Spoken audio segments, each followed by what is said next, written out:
Hello, and welcome to the Classical Training Ground. Today, we're going to talk about a unique feature that we'll find all over the classical world, in the Bible and in classical literature as a whole: the concept of cutting a covenant.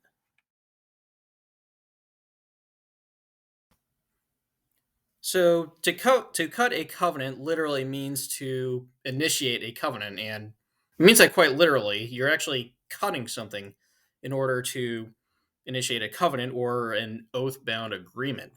Now, when we officially ratify contracts today. We just sign a dotted line and we're good to go.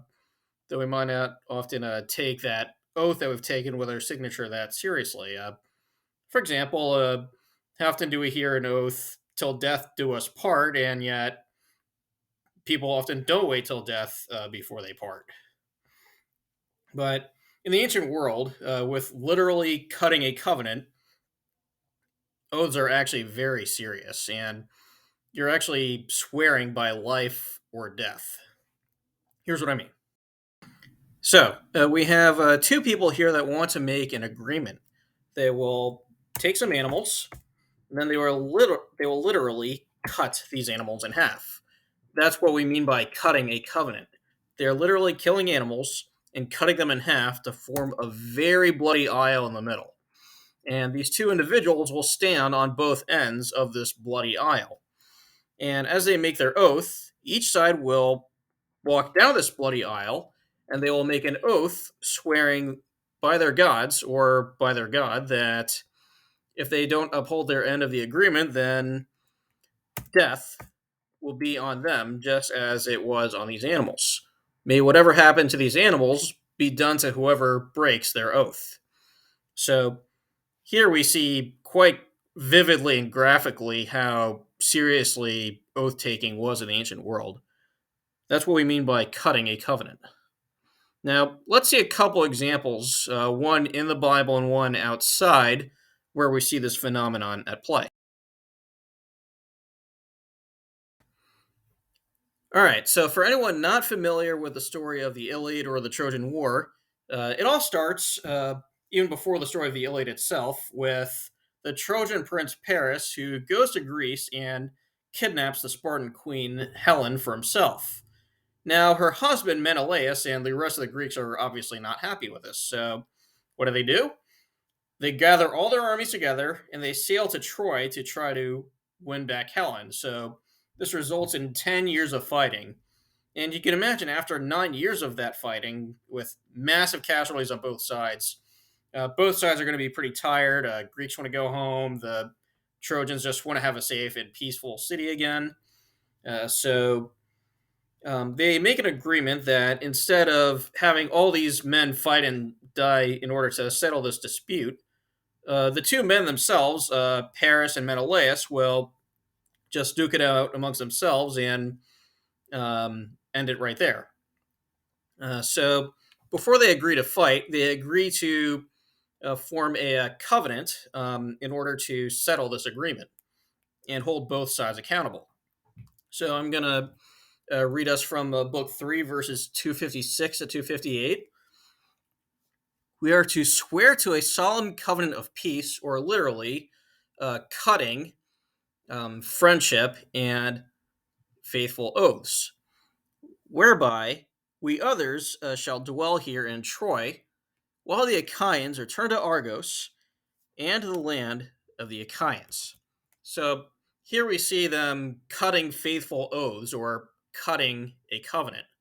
Um, we see, and along with this, we have the animal sacrifices, and along with it also comes drink offerings, and it's a way of um, sealing their oath before the gods that they will abide by the terms of this agreement. So that's one classical example. Now for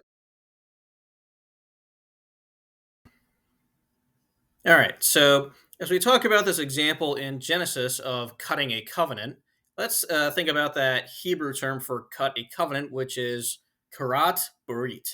So that word for cut, karat.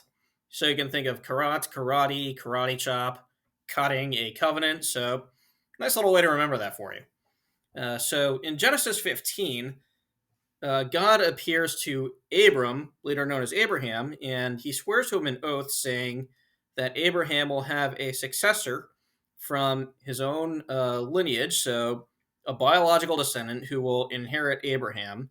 And through that biological successor, Abraham's descendants will inherit the land of Canaan, later known as Israel.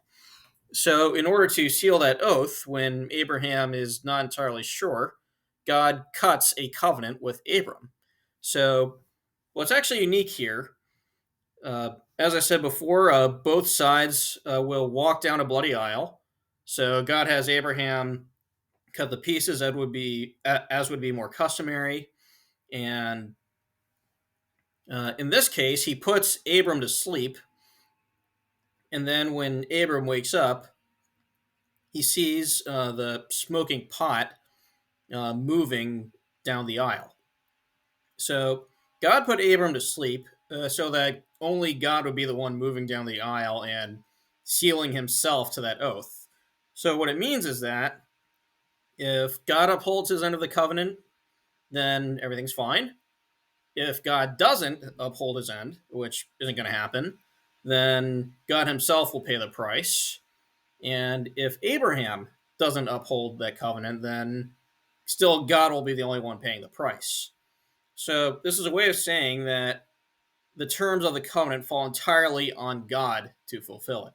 So God uses a standard two-sided covenant practice in order to establish that he is the only one held accountable to these terms.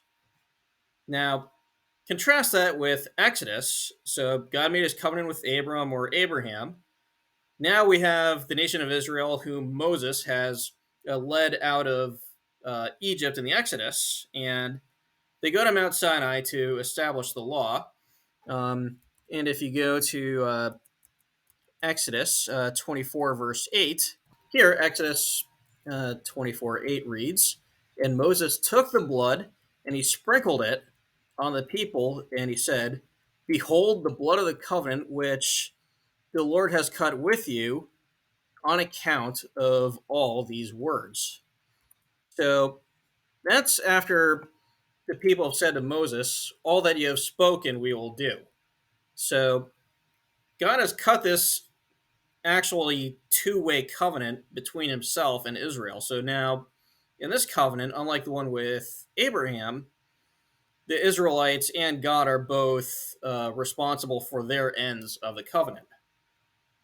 So here we have this contrast between, from man's perspective, an unconditional covenant in Genesis and a conditional one in Exodus.